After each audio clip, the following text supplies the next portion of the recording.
Friends, welcome to our channel. இது part 3. இது left side உள்ள செடிங்கெல்லாம் பார்க்கலாம் வாங்க. லெஃப்ட் சைடு இது சீதா மரம். போனவெல்லாம் பயங்கரமாக காய், ஆனால் எல்லாம் காக்கா குருவின்னு பிடிச்சிட்டு போயிடுச்சு. அடுத்து வாங்க சொல்கிறோம்ல, அது இந்த பைப் தான் மெயின் கனெக்ஷன். இது மூலமாக கிளைக்கிளையே போகுது. இதை ஆஃப் பண்ணிட்டோம்னா ஆஃப் ஆகிடும். அப்படியே இந்த டைம் தான் பாருங்கள், இதுதான் மாமரம். பல வருஷமாக இருக்குது, ஒரு பழம் வைக்கல. நல்லா உயரமாக போகுது, என்னன்னு தெரில. பாருங்கள், ஒயர்னால போய் சூரியனே தொட்டுட்டு வந்துடும். ஆனால் பழம் இன்னும் வைக்கவே இல்லை.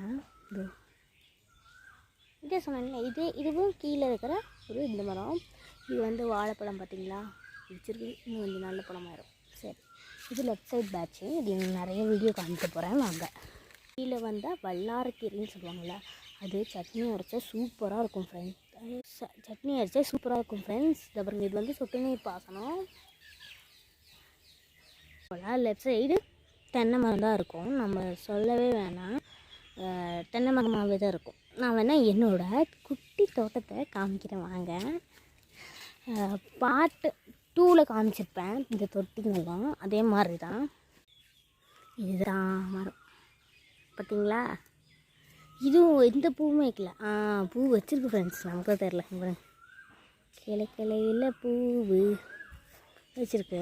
சரி வாங்க, இந்த இடத்துல திரும்பினோம்னா இது கருவேப்பிலை தோட்டம்னே சொல்லலாம். தோட்டம் அப்படி இல்லை, நல்லா கொச்சுன்னு நிறைய கருவேப்பிலை முளைக்கும் பார்த்தீங்களா. ஆனால் ஒரு பழம் கூட இந்த வரைக்கும் வச்சதில்லை.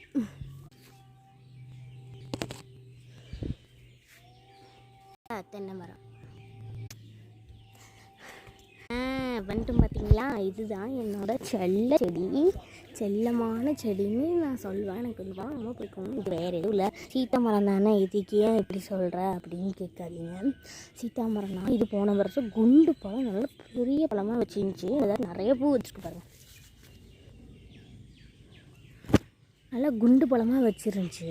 அப்புறமேட்டுக்கும் அது குருவியோ யாரோ சாப்பிட்டாங்க, குருவியோ கொக்கோ சாப்பிட்ருச்சு. சரிங்களா, சரி வாங்க அடுத்து போகலாம். இது ரோஜா பூச்செடி. இது ஒரு 8 நல்லா 3 பூ வச்சுது. அப்புறம் அந்த மாதிரி இந்த இதுங்கெல்லாம் கடிச்சு இந்த மாதிரி இலை இதாகிடுச்சு, சத்து குறைபாடாகிடுச்சு. அதுக்கு எதாவது பண்ணுவோம். அப்படியே இந்த ரெண்டெல்லாம் ஒரு பப்பாளி மரம் பார்த்துக்கிட்டேன். இது ஒரு பப்பாளி மரம். பழம் இன்னும் இப்போ தான் வச்சுருக்கு, பிஞ்சு. ஃப்ரெண்ட்ஸ், நமக்கு ஷார்ட் டைம் தான் இருக்குதுங்கிறனால நம்ம வீடியோ முடிச்சுக்கலாம். Like, share, comment, subscribe friends.